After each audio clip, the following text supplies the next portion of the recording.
And number 8 of the programming exam solution tutorial. So here we are, let's see what we're checking, number 8. New type of enemy, only moves one square at a time. So this is the monster that currently has two goes. So in the play method, during the game handling here, so the player moving, but after the player's made their move, there is a loop here.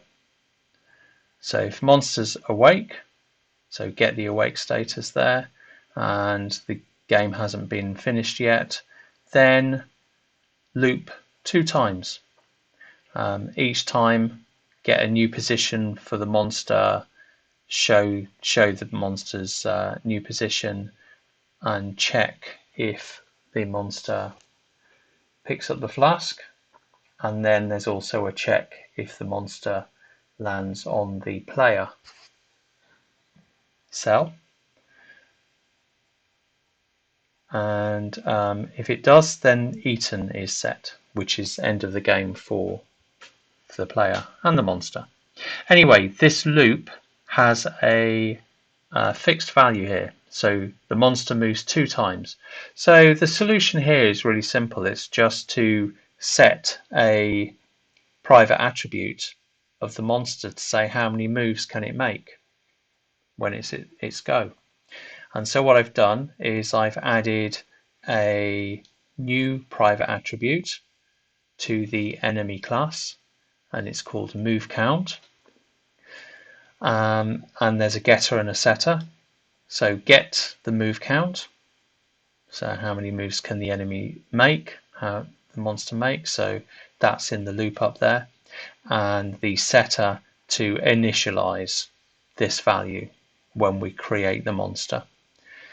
So just a reminder, so now rather than looping to 2, we loop to this monster.get move count that returns that private attribute. And up here,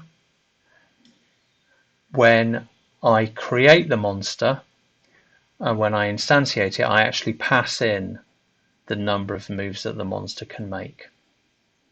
The other way to do it would be just to use the setter. In a way, I didn't really need the setter. So monster move count, and then at some point there we have monster move count. I've made it a constant. So monster can only move 1, and therefore that loop will only run once. So the monster will just move once. We've got the get count, and let's just check that in the constructor we pass in moves, how many moves it can make, and we set that to move count, the private attribute. So I didn't really need to create this setter. It's just for, well, if we wanted to use setter, it's there now, but I've got it so it's passed in as a parameter to the constructor. So that's what you need to do to change the number of moves that the monster can make.